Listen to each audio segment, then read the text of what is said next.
Class 10 এর স্টুডেন্টসদের বলছি, তোমরা নিশ্চয়ই সবাই ভালোই আছো, শরীরের খেয়াল রাখছো। আজকে তোমাদের গ্লিমসেস অফ ইন্ডিয়া যে চ্যাপ্টারটিতে 3টি চ্যাপ্টার আছে, অর্থাৎ 3টি লেসন আছে, তার মধ্যে প্রথমটি তোমাদের জন্য নেই, এবং তারপরে যেটা কুর্গ চ্যাপ্টারটি আজকে আমরা পড়ে নেব। কুর্গ চ্যাপ্টারে আমরা কুর্গ একটি জায়গা সেই সম্বন্ধে জানব। এই কুর্গ চ্যাপ্টারের লেখক হচ্ছে লোকেশ আবরল। এই কুর্গ চ্যাপ্টারটি লিখেছেন লোকেশ আবরল। এই লোকেশ আবরল উনি কিন্তু পেশাতে একজন ডাক্তার, কিন্তু ডাক্তার হওয়া সত্ত্বেও, অর্থাৎ ভারতবর্ষের প্রথম ভালো ভালো প্রাইভেট যে হসপিটালগুলো আছে, সেই হসপিটাল প্রতিষ্ঠাতা যারা আছেন, তাদের মধ্যে লোকেশ আবরল একজন খুবই বিখ্যাত মানুষ। উনি ডাক্তার হওয়া সত্ত্বেও ওনার পেশা হচ্ছে জায়গায়, অর্থাৎ নেশা বলতে পারো। বিভিন্ন জায়গায় উনি ঘুরে বেরিয়েছেন, ভারতবর্ষের বিভিন্ন জায়গা এবং বিদেশেরও বিভিন্ন জায়গায় উনি ঘুরেছেন, এবং ঘোরার পর ওনার যে অভিজ্ঞতাগুলো উনি সেগুলো লিখিত রূপে প্রকাশ করেছেন। আর তার মধ্যেই এই কুর্গ চ্যাপ্টারটি আমাদেরকে দেওয়া হয়েছে, অর্থাৎ ক্লাস 10-এর সিলেবাসে ইনক্লুড করা হয়েছে তোমাদের জন্য। খুব সুন্দর চ্যাপ্টার এটা। স্টুডেন্টস, তোমাদেরকে একটা কথা বলি, সৌভাগ্যক্রমে আমার কুর্গে যাওয়া হয়েছিল, কুর্গে আমি ঘুরে এসেছি। সেই কুর্গে যে গিয়েছিলাম, সেই কতগুলো ফটো আমার নিজের হাতে তোলা, সেই ফটোগুলো ভিডিওর প্রথমেই আমি তোমাদের সঙ্গে শেয়ার করেছি, দেখবে। ওগুলো দেখবে, তাহলে জায়গাটার সম্বন্ধে তোমাদের একটা ধারণা আসবে। কোনো একটা জায়গায় গেলে সেই জায়গাটার সম্বন্ধে আমরা তো একটা ধারণা পাই। তাহলে তোমরা চোখে, জানি না তোমরা কে কে গিয়েছো, যারা যাওনি তারা ওই ফটোগুলোর মাধ্যমে ঘুরে আসতে পারবে, ভালো লাগবে তোমাদের। তাহলে দেখো, এই কুর্গ চ্যাপ্টারটা আমরা শুরু করছি। প্রথমেই বলেছে, দেখো, Coorg is coffee country, famous for its rain forests and spices. তাহলে বলেছে, দেখো, কুর্গ হচ্ছে কফি কান্ট্রি, অর্থাৎ কি, কুর্গ যে জায়গাটা, সেই জায়গাটায় প্রচুর পরিমাণে কফি উৎপাদন হয়। অর্থাৎ গেলেই দেখবে বিভিন্ন জায়গায় জায়গায় কুর্গের কফির বাগান আছে। Famous for its rain forests, তাহলে শুধু কফির জন্যই কুর্গ বিখ্যাত নয়, এখানে কি আছে, রেইন ফরেস্টস আছে। রেইন ফরেস্ট মানে হচ্ছে, আমি তোমাদের জন্য মিনিংটা লিখে রেখেছি, forest area that receives A lot of rain, অর্থাৎ যে জায়গাটা, যেই জঙ্গলের মতো যে জায়গাটা বা জঙ্গল যেটা, সেটা সারা বছরের বিভিন্ন সময়ে, অর্থাৎ এখানে কি বৃষ্টি হয়ে থাকে। তাহলে দেখো, আর কি বলেছে, আর কিসের জন্য বিখ্যাত, স্পাইসেস। স্পাইসেস মানে কি, মশলা। বিভিন্ন ধরনের মশলা পাওয়া যায়, অর্থাৎ ওখানে গেলেই দেখবে প্রচুর দোকানপাট আছে, সেই দোকানে বিভিন্ন ধরনের মশলা বিক্রি হয়। সাউথ ইন্ডিয়া তো এমনি মশলার জন্য বিখ্যাত, তাহলে সেখানে গেলেও দেখবে কি বিভিন্ন তোমার মশলার দোকান আছে। এবং আরেকটা জিনিস তোমাদের এখানে দেয়নি, যেটা সেখানে তৈরি হয়, সেটা হচ্ছে কি, অনেক বিভিন্ন ধরনের চকলেটও তৈরি হয়, অর্থাৎ তোমার কোকোয়া দিয়ে বিভিন্ন ধরনের চকলেট তৈরি করা হয়, সেটা এখানে দেয়নি। যাই হোক, আমরা শুরু করছি চ্যাপ্টারটা। Midway between Mysore and the coastal town of Mangalore sits a piece of heaven that must have drifted from the kingdom of God. This land of rolling hills is inhabited by a proud race of martial men, beautiful women and wild creatures. তাহলে বলেছে, দেখো, midway between Mysore and the coastal town of Mangalore, অর্থাৎ এই যে জায়গাটা কুর্গ জায়গাটা কোথায় অবস্থিত, মাইসোর এবং কি ম্যাঙ্গালোর। ম্যাঙ্গালোরকে কেন কোস্টাল টাউন বলেছে, ম্যাঙ্গালোরের পাশেই আরব সাগর আছে। এই আরব সাগরের ধারেই তোমার এই অর্থাৎ অ্যারাবিয়ান সি বা আরব সাগর, এই আরব সাগরের ধারেই ম্যাঙ্গালোর জায়গাটি অবস্থিত। ম্যাঙ্গালোরও খুব সুন্দর জায়গা। তাহলে দেখো, আমি এখানে যে মাইসোরেও আমি গিয়েছি, সেই সৌভাগ্য আমার হয়েছে। মাইসোরে আমি বেশ কয়েকবার গিয়েছি, 3-4 বার গিয়েছি। মাইসোরও খুব সুন্দর জায়গা, অর্থাৎ এই জায়গাগুলো সবই ঘুরে দেখার জায়গা। তাহলে দেখো, এই বলেছে মাইসোর এবং coastal town of Mangalore. Coastal মানে হচ্ছে কি, উপকূলবর্তী অঞ্চল। উপকূলবর্তী মানে যেগুলো সমুদ্রের ধারে অবস্থিত হয়। Sits a piece of heaven, তাহলে বলেছে, দেখো, কোন জায়গাটাকে পিস অফ হেভেন বলা হয়েছে, এই কুর্গকে পিস অফ হেভেন বলা হয়েছে। বলছে, sits a piece of heaven that must have drifted from the kingdom of God, অর্থাৎ ড্রিফটেড মানে ভেসে আসা। তাহলে এই কুর্গ জায়গাটা দেখলে মনে হবে যেন কোনো স্বর্গোদ্যান বা ঈশ্বরের কোনো জায়গা থেকে কি কিংডম অফ গড অর্থাৎ ঈশ্বরের রাজ্যের থেকে যেন জায়গাটা ভেসে এসেছে, এতটাই সুন্দর। কুর্গকে এখানে তোমাদের সিলেবাসে দেয়নি, তোমরা জেনে নাও জেনারেল নলেজের জন্য। কুর্গকে কিন্তু দ্য স্কটল্যান্ড অফ ইন্ডিয়াও বলা হয়। জায়গাটা এত সুন্দর যে এটাকে স্কটল্যান্ড অফ ইন্ডিয়া বলা হয়। This land of rolling hills, অর্থাৎ রোলিং হিলস মানে ছোট বড় বিভিন্ন ধরনের পাহাড় এখানে মানে ভর্তি, জায়গাতে বিভিন্ন ধরনের পাহাড় আছে, ছোট বড় বিভিন্ন ধরনের পাহাড়। Is inhabited by a proud race of martial men, beautiful women and wild creatures. তাহলে এই কুর্গ জায়গাটিতে কারা বসবাস করে? দেখো বলছে প্রাউড রেস, প্রাউড মানে কি গর্বিত, অর্থাৎ proud race of martial men. তোমাদের এখানে যে মার্শিয়াল কথাটির মিনিং দেওয়া হয়েছে দেখো বইতেই দিয়েছে, having to do with war, অর্থাৎ তারা খুব ভালো যোদ্ধা। এই যে তোমার কুর্গের লোকেরা যারা, তারা খুব ভালো যোদ্ধা হয়, তাই বলেছে দেখো মার্শিয়াল মেন, বিউটিফুল উইমেন, তাহলে পুরুষেরা কি খুব ভালো যোদ্ধা তারা, বিউটিফুল উইমেন ওখানকার যারা মহিলারা তারা কি খুব সুন্দরী, তাই বলছে বিউটিফুল উইমেন। আরও কি আছে এখানে? অ্যান্ড ওয়াইল্ড ক্রিয়েচার্স, অর্থাৎ বিভিন্ন বন্য প্রাণী, পশু পাখি, বিভিন্ন ধরনের প্রাণী আমরা দেখতে পাই এই কুর্গে গেলে পরে। Coorg or Kodagu, the smallest district of Karnataka, is home to evergreen rainforests, spices and coffee plantations. তাহলে বলেছে দেখো কুর্গ আর কোডাগু, কুর্গের আরেকটা নামও কি কোডাগু, কুর্গকে আরেকটা নামেও ডাকা হয়, সেটা হচ্ছে কি কোডাগু। তাই বলেছে দেখো কোডাগু কি, এটা মনে রাখতে হবে, the smallest district of Karnataka. তাহলে কোডাগু কিন্তু কর্ণাটকা যে রাজ্য তোমরা নিশ্চয়ই জানো, সাউথ ইন্ডিয়াতে অর্থাৎ দক্ষিণ ভারতের কর্ণাটকা রাজ্যে কুর্গ বা কোডাগু হচ্ছে কি সবচাইতে ছোট district. Is home to evergreen rain forests, তাহলে এখানে কি কি আছে, এই জায়গাটিতে কি কি আছে দেখো, এভারগ্রিন রেইন ফরেস্টস, এভারগ্রিন মানে তো তোমরা জানো চিরহরিৎ, অর্থাৎ কি সারা বছর এখানের গাছে কি পাতা থাকে, অর্থাৎ পাতা ঝরে না কখনো, এখানের পাতা, গাছের পাতা সবসময় সবুজ থাকে। স্পাইসেস, বিভিন্ন ধরনের মশলা এখানে পাওয়া যায়, যেমন এই যে এলাচ, দারচিনি, বিভিন্ন ধরনের লবঙ্গ, আরও বিভিন্ন ধরনের তোমার স্টার যেটা থাকে, বিভিন্ন ধরনের মশলা এখানে পাওয়া যায়। অ্যান্ড কফি প্ল্যান্টেশনস, আরও কিসের জন্য বিখ্যাত? কফি প্ল্যান্টেশন, অর্থাৎ এখানে প্রচুর পরিমাণে কি হয়, কফি উৎপাদন হয়, প্রচুর এখানে কফি বাগান আছে। Evergreen rain forests cover 30% of this district, তাহলে এই যে তোমার রেইন ফরেস্ট যেটা চিরহরিৎ যে তোমার জঙ্গল, সেই জঙ্গল দেখো এই মানে কোডাগু ডিস্ট্রিক্টের অর্থাৎ কুর্গের 30% তোমার ভরা হচ্ছে শুধু এই এভারগ্রিন ফরেস্ট দিয়ে, রেইন ফরেস্ট দিয়েই। তাহলে evergreen rain forests cover 30% of this district, এই লাইনটাও কিন্তু খুব ইম্পর্টেন্ট, তোমাদের কোশ্চেন এসে থাকে, অর্থাৎ অপশনস দেওয়া থাকে কত পার্সেন্ট, তাহলে মনে রাখবে এটা কত percent, 30% of this district. During the monsoons it pours enough to keep many visitors away, তাহলে বলেছে দেখো মনসুন অর্থাৎ মৌসুমি বায়ু যখন আসে তখন কি হয়, এখানে কিন্তু ভিজিটার অর্থাৎ যারা ঘুরতে যায় তারা কিন্তু সেই সময় যেতে পারে না, কারণ পাহাড়ি জায়গা তো, খুব বৃষ্টি হলে কি হয়ে যাবে, স্লিপারি হয়ে যাবে, মানুষ ঘুরতে পারবে না। সেই জন্য বলেছে দেখো ডিউরিং দ্য মনসুনস ইট পোর্স, পোর্স মানে এখানে বর্ষা হওয়া, পোর্স মানে বৃষ্টি পড়া, খুব বৃষ্টি পড়ে, সেই জন্য বলেছে পোর্স। ইট পোর্স এনাফ, অর্থাৎ যথেষ্ট পরিমাণে বৃষ্টিপাত হয়, কি two keep many visitors away, অর্থাৎ এখানে যারা ঘুরতে আসে সেই সময় তারা কেউ এখানে ঘুরতে যেতে পারে না।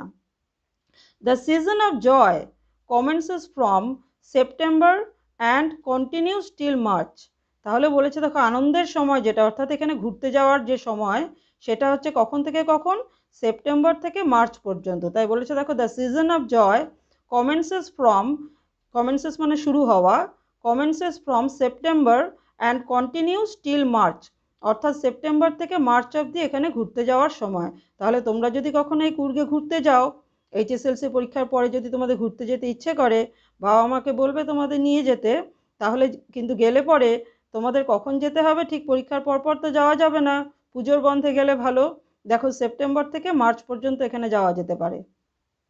The weather is perfect with some showers thrown in for good measure, তাহলে বলছে এই সেপ্টেম্বর থেকে মার্চের সময় ওয়েদার খুব ভালোই থাকে, কিন্তু যেহেতু জায়গাটা পাহাড়ি সেজন্য এখানে কি হয় মাঝে মাঝেই কিন্তু বৃষ্টিপাত হয়, তাই বলছে যে সেই সময়টাতে যেটুকু বৃষ্টিপাত হয় তাতে করে কি হয় না, তাতে করে খুব একটা বেশি অসুবিধে মানুষের হয় না ঘোরার জন্য। তাই বলেছে দেখো, the weather is perfect with some showers thrown in for good measure. অর্থাৎ খুব অল্প পরিমাণে বৃষ্টিপাত হয় যাতে নাকি মানুষের ঘোরার জন্য কোনো সেখানে অসুবিধা হয় না সেই সময়। The air breathes of invigorating coffee. এই কুর্গে গেলে পরে দেখবে একটা মানে কফির গন্ধ পাওয়া যাবেই। তাই বলেছে দেখো, দ্য এয়ার ব্রিথস অর্থাৎ এয়ারের মধ্যে, এখানে বাতাসের মধ্যে আমরা কিসের গন্ধ পাই? ইনভিগোরেটিং কফির গন্ধ পাই। অর্থাৎ কফি খেলে আমাদের কি হয়? একটা এনার্জি আসে। তাই ইনভিগোরেটিং কথার অর্থ হচ্ছে কি, এখানে আমি লিখেছি দেখো, ফুল অফ এনার্জি, অর্থাৎ বলদায়ক, অর্থাৎ যেটা খেলে কি হয় আমাদের এনার্জি পেতে পারি আমরা। তারপর কি বলেছে দেখো, coffee estates and colonial bungalows stand tucked under tree canopies in prime corners. The air breaths of invigorating coffee. Coffee estates, coffee estate, estate কথার অর্থ হচ্ছে কোনো একটা জায়গা কোনো একজন লোকের বা কোনো অর্গানাইজেশনের অর্থাৎ কোনো প্রতিষ্ঠানের অধীনে যদি থাকে সেটাকে বলা হয় এস্টেট। তাহলে বলছে কফি এস্টেটস অ্যান্ড কলোনিয়াল বাংলোজ। তাহলে ওখানে কি আছে? কলোনিয়াল বাংলোজ আছে। কলোনিয়াল কথার অর্থ হচ্ছে ঔপনিবেশিক। কলোনিয়াল মানে ঔপনিবেশিক, অর্থাৎ যে সময় ব্রিটিশরা আমাদের দেশে এসেছিল সেই সময় তারা কি উপনিবেশ স্থাপন করেছিল, তাই না? তাই বলেছে দেখো কলোনিয়াল বাংলোজ, অর্থাৎ ওখানে কলোনির মতো আছে, অনেক বাংলো আছে। সেই বাংলোগুলো কিভাবে দাঁড়ানো? স্ট্যান্ড টাকড আন্ডার ট্রি ক্যানোপিস, অর্থাৎ গাছের তলাতে, অর্থাৎ গাছের যে মানে গাছের যে উপরটা সেটা কিসের মতো কাজ করে? Roof like covering that form shelters, অর্থাৎ গাছের যে উপরের পোর্শনটুকু, অর্থাৎ যে গাছের যে তোমার উপর পোর্শন যেটা হয় সেটা যেন মনে হয় কি একটা রুফের মতো, অর্থাৎ ছাদের মতো কাজ করে। তাহলে এই বাংলোগুলো কিসের নিচে অবস্থিত? বড় বড় গাছের নিচে অবস্থিত। ইন প্রাইম কর্নার্স, প্রাইম কথার অর্থ হচ্ছে ইম্পর্টেন্ট, অর্থাৎ ঠিক তোমার ইম্পর্টেন্ট জায়গা যেটা এস্টেটগুলোর, কফি এস্টেটগুলোর, সেখানে আমরা কি দেখতে পাই? গাছের তলায় বিভিন্ন, অর্থাৎ অনেকগুলো করে কি বাংলো দেখা যায়, অর্থাৎ যেখানে সেখানকার কর্মচারীরা বসবাস করে। অর্থাৎ কফি এস্টেটে তো তোমার উৎপাদন করার জন্য কি বিভিন্ন লোকের বসবাসের প্রয়োজন, তাই না? তাহলে বলেছে দেখো সেই লোকেরা বসবাস করে কোথায়? এই কলোনিয়াল বাংলোসগুলোতে। বাংলো মানে তো তোমরা জানো, বাংলো বাড়ি যেটাকে বলা হয়। The fiercely independent people of Kurg are possibly of Greek or Arabic descent. তাহলে বলেছে দেখো দি ফায়ারসলি ইন্ডিপেন্ডেন্ট পিপল। তাহলে ফায়ারসলি বলতে কিন্তু এখানে আমরা নেগেটিভ সেন্সে ধরবো না, এখানে আমরা পজিটিভ সেন্সে ধরবো। ফায়ারসলি মানে কি? তারা যে কোনো কাজ করতে কি কোনো দ্বিধাবোধ করে না। তাই বলছে দেখো the fiercely independent people, independent মানে তারা স্বাধীনভাবে বসবাস করতে ভালোবাসে। তাই বলেছে দেখো the fiercely independent people of Coorg are possibly of Greek or Arabic descent.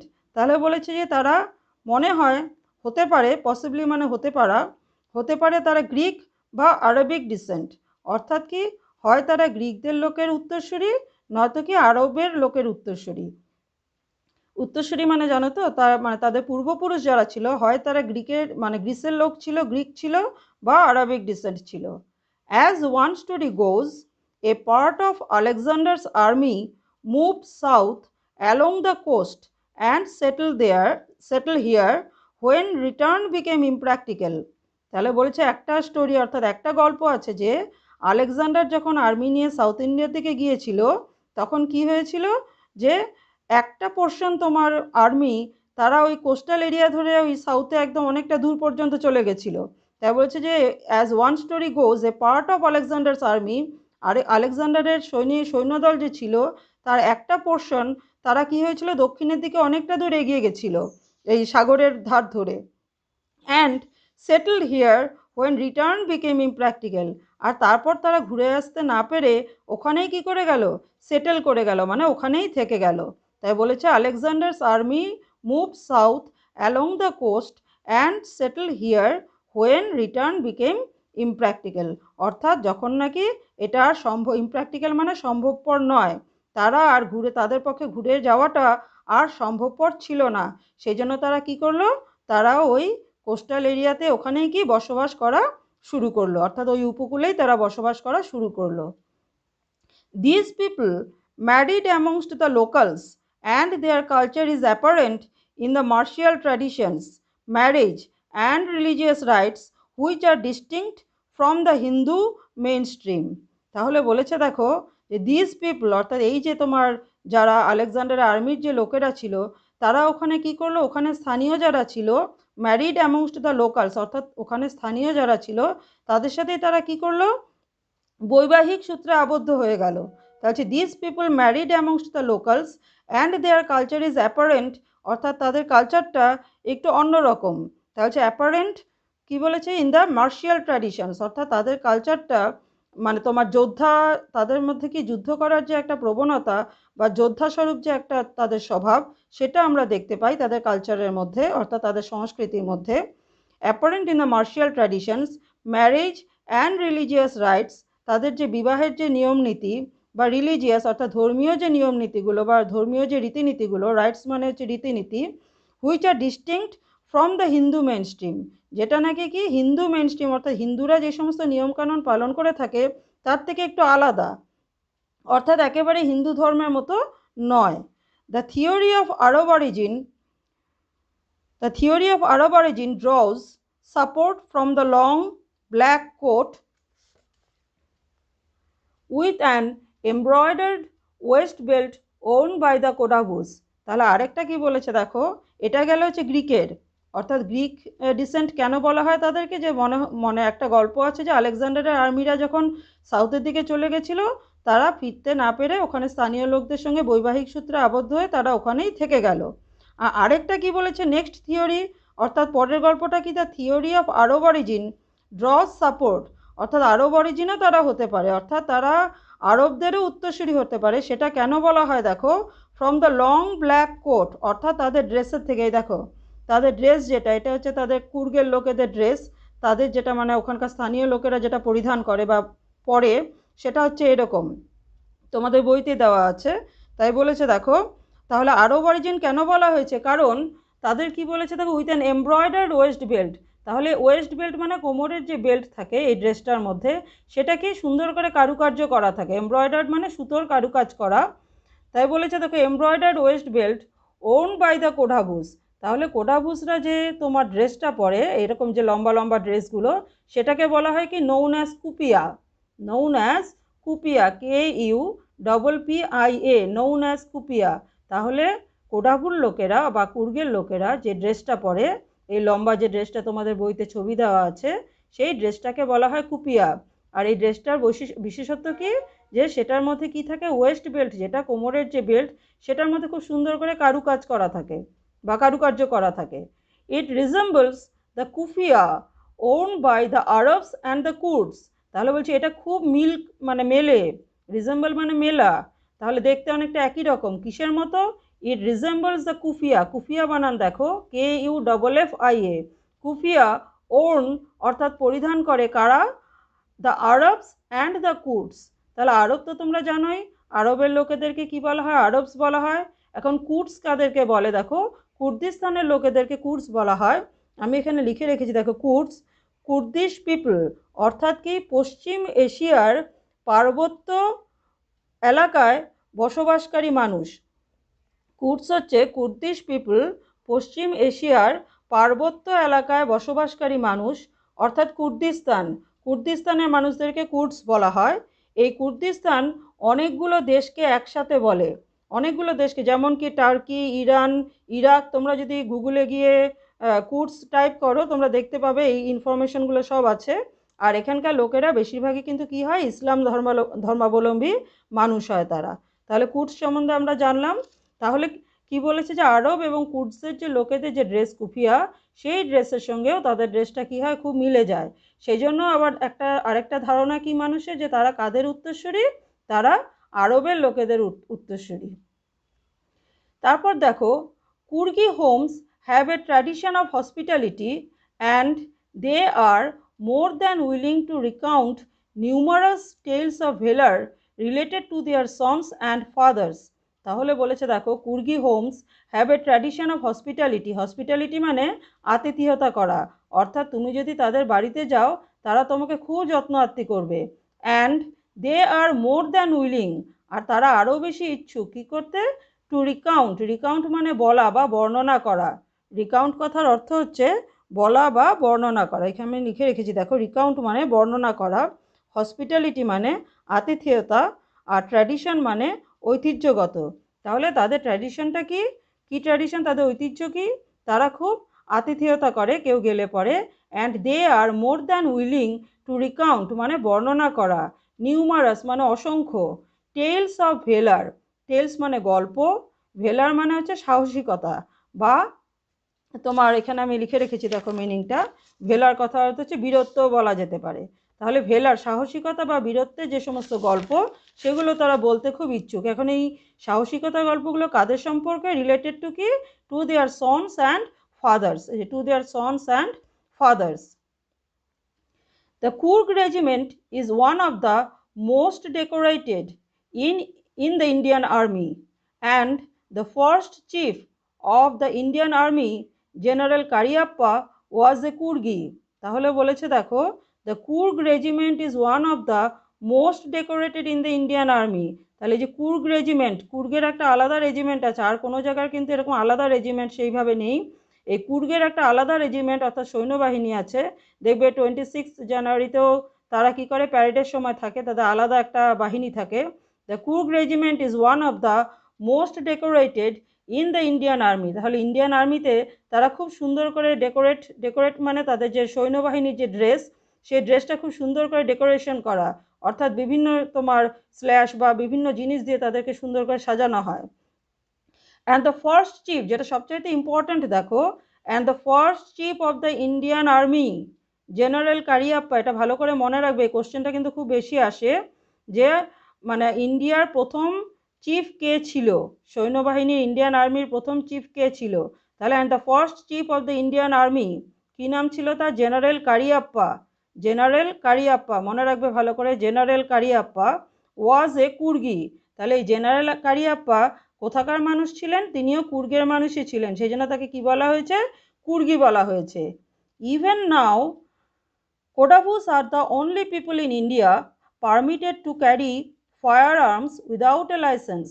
তাহলে বলছে এখনো পর্যন্ত, ইভেন নাও মানে এখনো পর্যন্ত, এই কোডাবুস পিপল, কোডাবুস আর অনলি পিপল, অর্থাৎ এই কুর্গের লোকেরাই, শুধুমাত্র ওখানকার লোকেরাই ভারতবর্ষে কি করতে পারে, কোনো রকম লাইসেন্স ছাড়া তারা কি ফায়ার আর্মস অর্থাৎ বন্দুক বা এই জাতীয় কোনো অস্ত্র তারা তাদের সাথে রাখতে পারে, কারণ এটাই তাদের বীরত্বের প্রমাণ।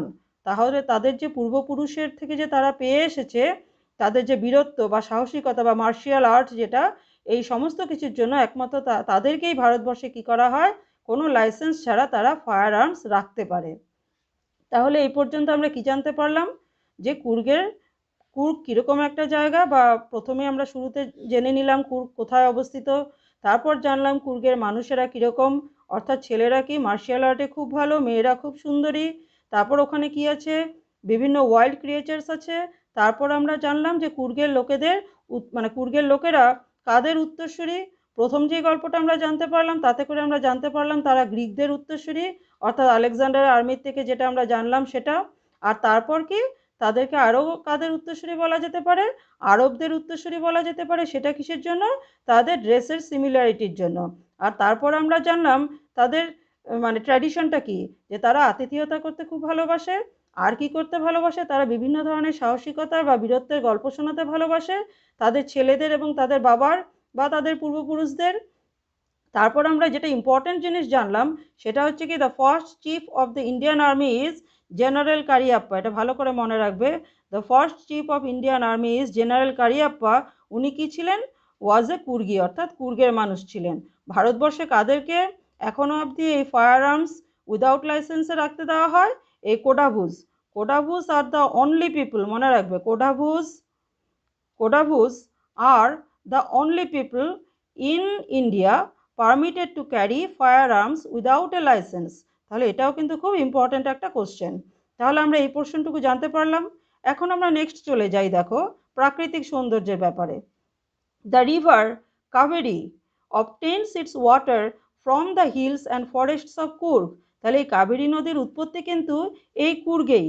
এখানে তোমাদের দেওয়া নেই, আমি গেছি সেখানটায়, সেই জায়গাটার নাম হচ্ছে থল কাবেরী। সেই জায়গাটার নাম থল কাবেরী, যেখান থেকে এই কাবেরী নদীর উৎপত্তি স্থল যেটা।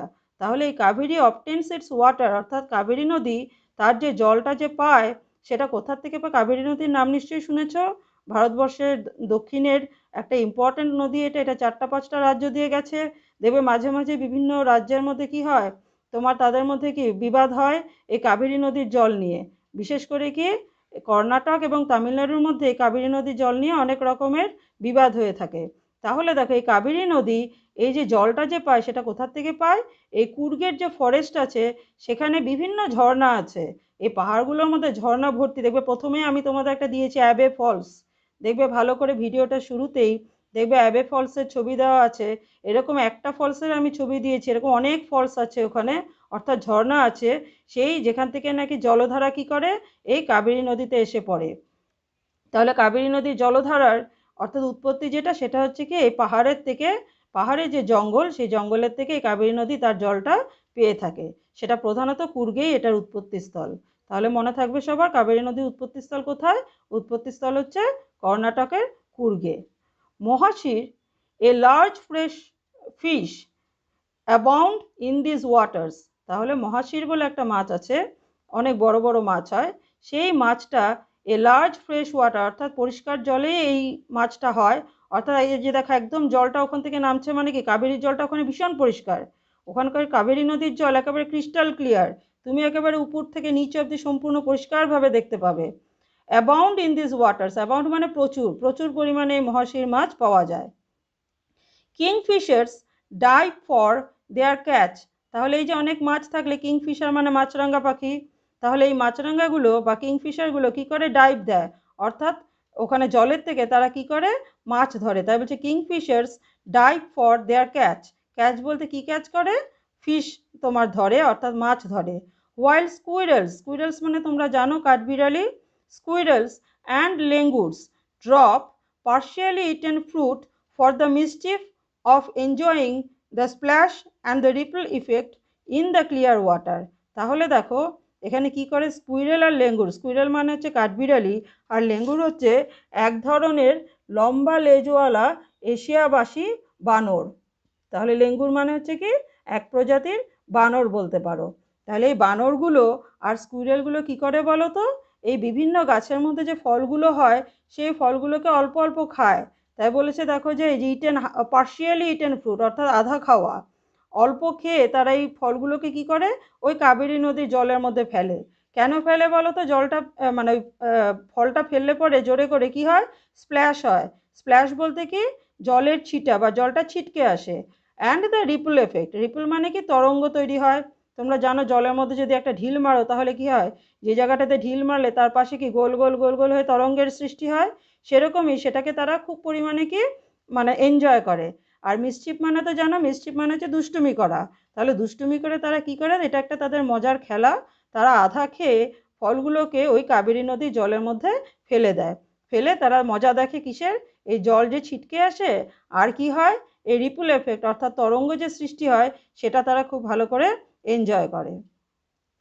তারপর বলেছে দেখো elephants enjoy being bathed and scrubbed in the river by their mouths. আর ওখানে অনেক হাতি আছে, ওখানে একটা আলাদা জায়গাই আছে, তোমরা গেলে পরে ওখানেও দেখতে পারবে। এলিফ্যান্টসগুলোকে ওখানে কি করে মাহুত অর্থাৎ যারা এলিফ্যান্টদের দেখাশোনা করে বা এলিফ্যান্ট হাতিগুলোকে যারা মানে বিভিন্ন জায়গায় নিয়ে যায় পিঠে চড়ে তাদেরকে বলা হয় কি মাহুত। তাহলে এই মাহুতগুলো কি করে, মাহুত মানে এই এলিফ্যান্টরা কি এনজয় করে, অর্থাৎ কি তোমার তাদের এনজয়মেন্টের একটা ইসে যে তাদেরকে তারা কি করে, তাদেরকে নিয়ে গিয়ে এই কাবেরী নদীর জলে স্নান করায় মাহুতরা। বেইড অ্যান্ড স্ক্রাব, ঘষে ঘষে স্নান করায়, স্ক্রাব মানে ঘষা। তাহলে কি করে এলিফ্যান্টস এনজয়, তারা খুব মজা পায়। এলিফ্যান্টস এনজয়, এনজয় মানে তো জানো মজা পাওয়া, তারা খুব মজা পায় কখন, যখন নাকি মাহুতরা তাদেরকে স্নান করায় তাদের গা ঘষে ঘষে। তাহলে এটাও কিন্তু ওখানে লোকে দেখতে যায়। এটা কিন্তু একটা ট্যুরিস্ট প্লেস, কুর্গ হচ্ছে একটা ট্যুরিস্ট প্লেস। খুব মানে ওখানে লোকে ঘুরতে মানে যেতে ভালোবাসে আর ওখানে সময়ও কেটে যায় খুব সুন্দর এই সমস্ত বিভিন্ন জিনিস দেখে। The most laid back individuals become converts to the life of high energy adventure with river rafting, canoeing, rappelling, rock climbing and mountain mountain trekking, sorry mountain biking. তাহলে কি বলেছে দেখো যে the most laid back individuals, laid back মানে যারা খুব আলস্য, এখানে লেড ব্যাক মিনিংটা তোমাদের এখানে দিয়ে দিয়েছে। লেড ব্যাক মানে হচ্ছে দেখো রিল্যাক্সড, নট ইন এ হারি, অর্থাৎ যাদের কোনো কিছুতে তাড়াহুড়ো নেই, বেশ আরামে থাকতে যারা ভালোবাসে তাদেরকে বলা হয় কি লেড ব্যাক। কিন্তু এই লেড ব্যাক অর্থাৎ আলস্য যাদের মধ্যে বেশি, এরকম ধরনের মানুষও যদি ওখানে যায়, ওখানে গিয়ে কিন্তু কেউ আর বসে থাকতে পারে না। তারা কি করে, become converts to the life of high energy, তাদের মধ্যে প্রচুর এনার্জি চলে আসে, অর্থাৎ প্রচুর তারা মনের আনন্দে তারা যেন সব কিছু করতে তারা ভালোবাসে। অ্যাডভেঞ্চার অর্থাৎ দুঃসাহসিক বিভিন্ন ধরনের কাজ, কি কি, উইথ রিভার র্যাফটিং, র্যাফটিং মানে এখানে দেওয়া আছে দেখো, travelling in a river in a raft, a floating platform made by tying planks together, অর্থাৎ কাঠের টুকরো টুকরো দিয়ে ভেলার মতো বানালে সেটাকে বলা হয় র্যাফট, অর্থাৎ ভেলা যেটাকে আমরা বলি সেটাকে ইংলিশে বলা হয় র্যাফট। তাহলে ওই র্যাফটগুলোতে চড়ে কি করা যায়, রিভারের মধ্যে এক প্রান্ত থেকে আরেক প্রান্তে যাওয়া যায়। ক্যানোয়িং, ক্যানোয়িং মানে ছোট ছোট নৌকার মতো থাকে। Travelling in a river in a canoe, a large narrow boat, খুব ছোট ছোট এরকম গোল গোলও হয়। আর এটা খুব মজার হয় ক্যানোয়িংটা, কী করে জানো তো, ওখানে যারা মানে মাঝি যারা থাকে, যারা এই ক্যানোগুলোকে চালায়, তারা কী করে একেবারে সেই গোল গোল গোল গোল ঘুরতে থাকে। আর সেটাতেও মানুষ কি হয়, খুব আনন্দ পায়। দেখবে বিভিন্ন যে তোমার টিভি চ্যানেলগুলো আছে, ডিসকভারি বা ফক্স ইন্ডিয়া, সেগুলোতে মাঝে মাঝে কুর্গ দেখায়, তোমরা যদি কখনো সুযোগ পাও দেখে নেবে। তারপরে কি বলেছে দেখো, র্যাপলিং, তাহলে ওখানে আরও কি করে, ক্যানোয়িং করা হয়, র্যাপলিং করা হয়, রক ক্লাইম্বিং, অর্থাৎ কি রক ক্লাইম্বিং মানে কি, পাহাড়ে ওঠা, অ্যান্ড কি মাউন্টেন বাইকিং, মাউন্টেন বাইকিং মানে হচ্ছে কি, তোমার বিভিন্ন ধরনের সাইকেল পাওয়া যায় যেগুলোতে করে কি করা যেতে পারে, পাহাড়ের উপরে চালানো যেতে পারে। ওখানে রাস্তা আছে সরু সরু, সেখানে পাহাড়ের উপরে অনেকেই কি করতে ভালোবাসে, এই সাইকেলগুলোকে, বাইসাইকেলগুলোকে চালাতে ভালোবাসে। ওটা আলাদাভাবে তৈরি করা থাকে, তাদেরকে হেলমেটও পরতে হয়। Numerous walking trails in this region are a favourite with trekkers, trekker মানে তো জানো যারা নাকি পাহাড়ে হেঁটে উঠতে ভালোবাসে তাদেরকে বলা হয় ট্রেকার, বা হেঁটে ওঠে যারা তাদেরকে বলা হয় ট্রেকার, অর্থাৎ ট্রেকিং করা, যারা পাহাড়ে হেঁটে হেঁটে ওঠে, খুব পরিশ্রমের কাজ। তাই বলেছে দেখো নিউমারাস ওয়াকিং ট্রেলস, অর্থাৎ ট্রেল মানে ওখানে দেওয়া আছে দেখো, ট্রেল বলেছে দেখো পাথস ক্রিয়েটেড বাই ওয়াকিং, অর্থাৎ হাঁটতে হাঁটতেও দেখবে অনেক সময় কি হয়, সেই জায়গার গাছপালাগুলো পরিষ্কার হয়ে গিয়ে সেটা একটা রাস্তার মতো তৈরি হয়ে যায়। তাহলে এই যে তোমার বিভিন্ন ট্যুরিস্ট যারা আসে বা ট্রেকার যারা আসে, তারা কি করে, ওই হাঁটতে হাঁটতে ওইভাবে রাস্তা তৈরি হয়ে গেছে, আর তারা এই উঁচু উঁচু পাহাড়গুলোতে তারা হেঁটে হেঁটে উঠতে খুব ভালোবাসে, সেটা একটা তাদের কাছে খুব আনন্দদায়ক কাজ। তারপরে দেখো কি আছে, তাহলে আমরা এখানে দেখলাম যে আমরা যদি কাবেরী নদীতে ঘুরতে যাই আমরা কি কি করতে পারি, তাহলে কি কি করতে পারি, কি কি করা যেতে পারে, river rafting, canoeing, rappelling, rock climbing and mountain biking. এটা ভালো করে মনে রাখবে সবাই, এটার থেকেও কোশ্চেন আসে। আরও কি করে, যারা ট্রেকার্স যারা থাকে তারা ওখানে কি হেঁটে পাহাড়ে ওঠে। Birds, bees and butterflies are there to give you company, তাহলে ওখানে আরও কি হয়, বিভিন্ন ধরনের পাখি আছে, বিজ মানে মৌমাছি, সেই জন্য এখানে ওখানে মধুও খুব বেশি তৈরি হয়, যেটা আমি তোমাদের শুরুতে বলিনি, ওখানে মশলা পাওয়া যায়, শুরুতেও তোমাদের এখানে দেওয়া হয়নি। ওখানে যেরকম প্রচুর পরিমাণে মশলা পাওয়া যায়, ওখানে প্রচুর পরিমাণে মধুও পাওয়া যায়, একদম দোকানই আছে প্রচুর, ওখানে লোকাল মধু, সেই জন্য বলেছে বীজ, অর্থাৎ এই মৌমাছির থেকে প্রচুর পরিমাণে কি হয়, মধু তৈরি হয়। অ্যান্ড বাটারফ্লাইজ, ওখানে অনেক ধরনের প্রজাপতি তুমি দেখতে পাবে, যেমন মাইসোরে আছে তোমার একটা প্রজাপতি, মাইসোর এবং ব্যাঙ্গালোর দুইখানেই আছে প্রজাপতির একেবারে আলাদা একটা জায়গা, বাটারফ্লাই তোমার মিউজিয়ামে আছে। তাহলে সেই রকম ওই ওইখানে গেলে পরে আমাদের মিউজিয়ামে যেতে হবে না, এমনি আমরা প্রচুর ধরনের কি প্রজাপতি দেখতে পারবো। তাহলে এই গিভ ইউ কি কোম্পানি, অর্থাৎ এই সমস্ত জিনিসগুলো তোমার সাথে ওখানে থাকবেই, যেন মনে হবে তোমার আশেপাশেই সব প্রকৃতির এই সমস্ত জিনিসগুলো তোমার সাথে আছে। তারপরে বলেছে দেখো ম্যাকাস, ম্যাকাস কি, ম্যাকাসও হচ্ছে কি এক ধরনের বাদর, যাদের মুখগুলো লম্বা লম্বা হয়।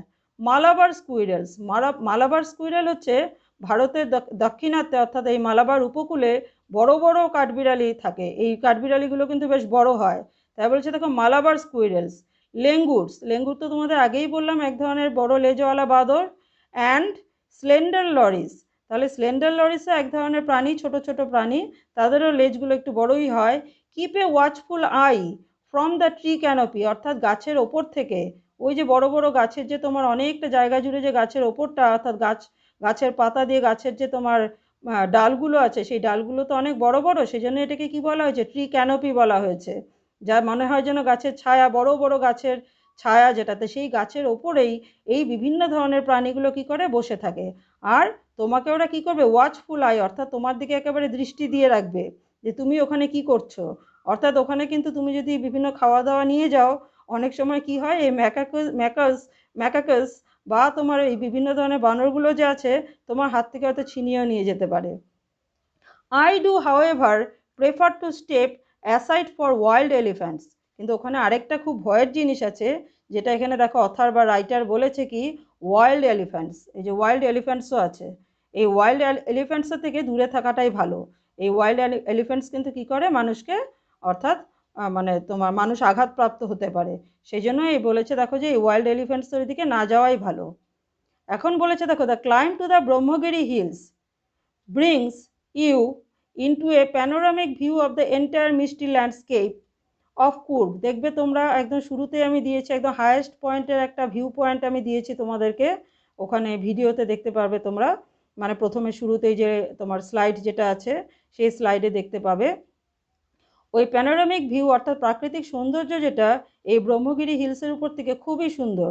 এই ব্রহ্মগিরি হিলস যাবার কয়েকটা রাস্তা আছে, তার মধ্যে আমি তোমাদের বলছি থল কাবেরী, যেখানে কাবেরী নদীর উৎপত্তি স্থল, সেখান থেকে 700টা সিঁড়ি উপরে উঠলে এই ব্রহ্মগিরি হিলসের ওই টপমোস্ট ভিউ পয়েন্টে আমরা যেতে পারি, অর্থাৎ একদম উঁচুতে যেটা অবস্থিত, সেখানে 700টা সিঁড়ি পার করে উপরে পেরিয়ে বেয়ে তোমাকে উপরে উঠতে হবে এই ব্রহ্মগিরি হিলসের উপরে উঠতে গেলে।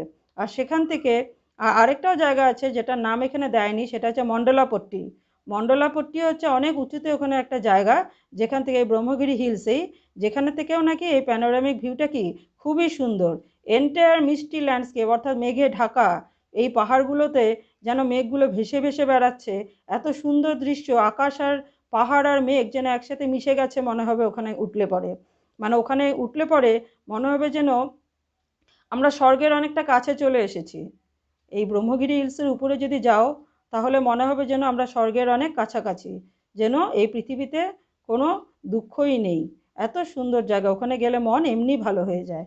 এ walk across the rope bridge rope bridge leads to the 64 acre island of Nisargadhama. তাহলে দেখো বলেছে, কিন্তু এখন কিন্তু এই রোপ ব্রিজটা বন্ধ করে দিয়েছে। এখন ওই অ্যাবে ফলসের থেকে যাওয়া যায়, আমি তোমাদেরকে যেটা বলেছি স্লাইডে তোমরা দেখতে পাবে অ্যাবে ফলস, সে অ্যাবে ফলসের থেকে একটা রোপ ব্রিজ অর্থাৎ দড়ির একটা ব্রিজ আছে ওখানে, যেটা দিয়ে নাকি কোথায় যাওয়া যেত, 64 একর আইল্যান্ডের, 64 একর নিয়ে এই আইল্যান্ডটা নিসর্গধামা, এখন সেটাকে বন্ধ করে দেওয়া হয়েছে, কারণ ওখানে ওটা খুব রিস্কি হয়ে যায়। সেই নিসর্গধামাতে যেতে গেলে আগে সেটা খোলা ছিল, এই রোপ ব্রিজ দিয়ে গেলে পরে 64 একর আইল্যান্ড অফ নিসর্গধামা আইল্যান্ডে যাওয়া যেতে পারে। Running into Buddhist monks from India's largest Tibetan settlement at nearby Bailakupe is a bonus। তাহলে তোমরা দেখবে শুরুতেই আমি দিয়েছি এই বাইলাকুপেতে কি আছে, একটা বুদ্ধিস্ট মনাস্ট্রি আছে, অর্থাৎ বৌদ্ধদের যে মন্দির হয় সেই মন্দির আছে একটা।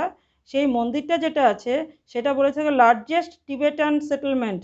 সেখানে তিব্বত থেকে আসা, যখন তিব্বতে একটু গন্ডগোল হয়েছিল, সেখান থেকে অনেক তোমার এই লামা যারা তারা চলে এসেছিল, এখানে এসে তারা সেটেল করেছিল কুর্গের এই জায়গাটাতে এসে, তারা এই কুর্গের বাইলাকুপেতে এসে তারা সেটেল করেছিল। এই যে মন্দিরটা যেটা বুদ্ধিস্ট যে মন্দিরটা, এটাকে গোল্ডেন টেম্পলও বলা হয়।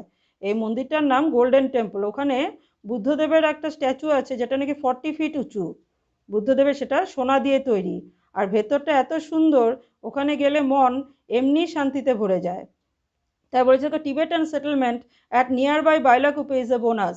ওখানে প্রায় জানো তো বুদ্ধিস্ট যে বৌদ্ধ সন্ন্যাসী যারা, তারা প্রায় 5-6 হাজার বৌদ্ধ সন্ন্যাসী ওখানে থাকে। ওদের হোস্টেল আছে, স্কুল আছে, কলেজ আছে, সব আছে ওখানে। ওরা ওখানে শিক্ষাপ্রাপ্ত অনেক বাচ্চা ছেলেরাও ওখানে থাকে। The monks in red, ochre and yellow robes are amongst the many surprises that wait to be discovered by visitors searching for the heart and soul of India। তাহলে ওখানে গেলে তুমি দেখবে বিভিন্ন এই যে যারা বৌদ্ধ সন্ন্যাসী যারা, তারা কি রঙের ড্রেস পরে, অর্থাৎ তাদের ড্রেসটা কিন্তু কোনো সেলাই করা থাকে না, কাপড়ের বড় টুকরো সেটাই তারা পেঁচিয়ে পরে। তাই জন্য বলছে রেড, লাল রঙও হতে পারে, অকার মানে গেরুয়া গৈরিক বস্ত্র যেটা, বা ইয়েলো হলুদ রঙেরও হতে পারে। আর অ্যামংস্ট দ্য মেনি সারপ্রাইজেস, অর্থাৎ এই কুর্গে তো আমরা গেলে পরে কি বিভিন্ন ধরনের, তোমরা তো পড়ে বুঝতেও পারলে, অর্থাৎ তোমরা এই পড়ার মাধ্যমেও তো ঘুরে আসলে মনে মনে, তাই না? তাহলে এখানে কি অনেক অনেক সুন্দর সুন্দর জিনিস, যেটা আমাদেরকে কি আশ্চর্য করে দেওয়ার মতো বিভিন্ন জিনিস আছে, মানে প্রচুর জিনিস ওখানে আছে। Surprises that wait to be discovered, তার মধ্যে এই গোল্ডেন টেম্পল বা এই যে বুদ্ধিস্টদের যে তোমার মনাস্ট্রি যেটা, সেটাও একটা এক্সট্রা একটা পাওনা মানুষের। That wait to be discovered by visitors, তাহলে ওখানে যারা ঘুরতে যায় তারা যেন কি searching for the heart and soul of India, ওখানে গেলে যেন মনে হবে ভারতবর্ষের আসল জায়গাতে আমরা চলে এসেছি। রাইট হিয়ার ইন কুর্গ, সেটা কোথায় অবস্থিত? একেবারে কুর্গেই অবস্থিত। অর্থাৎ কুর্গে যদি যাওয়া যায়, ভারতবর্ষের সব কিছু যেন ওখানেই আমরা পেয়ে যাই, এরকম একটা জায়গা হচ্ছে কুর্গ। তাহলে নিশ্চয়ই তোমরা ওখানে ঘুরতে যাবে। তাহলে আমরা দেখে নিই এখানে কি করে পৌঁছবে তোমরা ঘুরতে গেলে। হাউ টু রিচ, দেখো মাডিকেরি, অর্থাৎ একদম ঢুকতেই মাডিকেরি পড়বে। মাডিকেরি দ্য ডিস্ট্রিক্ট হেডকোয়ার্টার্স, অর্থাৎ কুর্গ তো সবচাইতে ছোট ডিস্ট্রিক্ট কর্ণাটকের, তাহলে তার হেডকোয়ার্টার যেটা সেটা অবস্থিত কোথায়? মাডিকেরিতে অবস্থিত। একদম ঢুকতে, অর্থাৎ তোমরা যদি হোটেলে থাকো তাহলে থাকতে হবে মাডিকেরিতে। মাডিকেরিতেই প্রচুর হোটেল আছে, অর্থাৎ টাউনশিপ যেটা সেটাই মাডিকেরিতেই বেশি। তাহলে Madikeri the district headquarters is the only gateway to Coorg, তাহলে তোমাকে কুর্গে ঢুকতে গেলে কিন্তু এই মাডিকেরির মধ্যে দিয়েই ঢুকতে হবে। দ্য মিষ্টি মিষ্টি hills, lush forests and coffee plantations will cast a spell on you, তাহলে তুমি এই যে এই সমস্ত জিনিসগুলো, মিষ্টি হিলস অর্থাৎ মেঘে ভর্তি যে পাহাড়, লাশ ফরেস্ট একেবারে ঘন সবুজ জঙ্গল, কফি প্ল্যান্টেশন অর্থাৎ কফির যে তোমার বাগান, এগুলো সবগুলো যেন তোমাকে একেবারে স্পেল বাউন্ড করে দেবে, অর্থাৎ তুমি একেবারে যেন কি মানে অভিভূত হয়ে যাবে। ফাইন্ড ফাইন্ড এ রিসোর্ট, তাহলে ওখানে গেলে তোমাকে কি করতে হবে? থাকতে হবে, সেজন্য একটা হোটেলের প্রয়োজন বা রিসোর্টের প্রয়োজন যেখানে আমরা থাকি, অর্থাৎ কোথাও গেলে পরে যেটা ঘর ভাড়া করে থাকা হয়। Coffee estate or stay in a home for a truly Coorgi experience, আর তুমি যদি একেবারে কুর্গের মানে কুর্গির মানুষদের সব কিছু জানতে চাও, তাহলে তারা ঘরও ভাড়া দেয়, তাদের লজ আছে, তারা ঘর ভাড়া দেয়, ওখানে তারাই তোমাদেরকে খাওয়া দাওয়া সব দেবে। তাহলে ওখানে থাকলে পরে তুমি তাদের যেটা, অর্থাৎ তাদের মানে জীবনযাত্রাটা কীরকম সেটা খুব ভালো করেই তুমি জানতে পারবে। তুমি যদি ওখানে হোটেলেও যাও, দেখবে তাদের আতিথেয়তা খুব ভালো, এত সুন্দর করে তোমাকে যত্ন করবে, সেটা পয়সার বিনিময়ে হয় না। অর্থাৎ পয়সার সাথে আমরা সেটাকে কি মানে পয়সা দিয়েও সেইভাবে আমরা কোথাও গেলে আতিথেয়তা পাই না। এখন বাই এয়ারে যদি যাও, সবচেয়ে নিয়ারেস্ট এয়ারপোর্ট হচ্ছে ম্যাঙ্গালোর, ওখান থেকে 135 কিলোমিটার দূর। আর তারপর হচ্ছে ব্যাঙ্গালোর থেকে হচ্ছে 260 কিলোমিটার দূরে অবস্থিত এই মাডিকেরি বা তোমার কুর্গ। তাহলে ফ্লাইটে গেলে পরে তুমি ফ্লাইট পাবে বিভিন্ন জায়গা থেকে, ইন্টারন্যাশনাল যেগুলো এয়ারপোর্ট আছে, মুম্বাই, ব্যাঙ্গালোর, তারপরে আহমেদাবাদ, চেন্নাই, দিল্লি, গোয়া, হায়দ্রাবাদ, কোচি, কলকাতা, মুম্বাই অ্যান্ড পুনে, অর্থাৎ এই সমস্ত এয়ারপোর্টগুলো থেকে তুমি ওই ম্যাঙ্গালোরে যাওয়ার বা ব্যাঙ্গালোরে যাওয়ার বিভিন্ন ফ্লাইটগুলো অর্থাৎ প্লেনগুলো পেয়ে যাবে। রেলে গেলে পরে সবচাইতে কাছের যেটা তোমার রেলওয়ে স্টেশন সেটা হচ্ছে মাইসোর, আর মাইসোর, ম্যাঙ্গালোর আর হাসান। হাসান হচ্ছে তোমার মানে তামিলনাড়ুতে অবস্থিত, আর মাইসোর আর ম্যাঙ্গালোর হচ্ছে কর্ণাটকে অবস্থিত। তাহলে এই যে হাসানের থেকে খুব কাছেই পড়ে, তাহলে এই জায়গাগুলো দিয়ে তুমি রেলে করে গেলে, এগুলো হচ্ছে নিয়ারেস্ট স্টেশন, অর্থাৎ এখানে নামলে তারপরে তোমাকে গাড়ি ভাড়া করেই যেতে হবে। তুমি ফ্লাইটে গেলেও তাই, ওখান থেকে তোমাকে গাড়ি ভাড়া করেই যেতে হবে, কারণ কুর্গে রেল তোমার নেই। এই প্রসঙ্গে আমি আরেকটা কথা বলে দিই তোমাদের, কুর্গে কিন্তু খুব সুন্দর একটা রাজার সিট বলে জায়গা আছে, ওটারও আমি দেখবে স্লাইড শোতে দিয়েছি। ওই রাজার সিটের টয় ট্রেন আছে, ওই রাজার সিট যেটা জায়গাটা, সেখানে গেলে পরে টয় ট্রেনে চড়তে পারা যায়।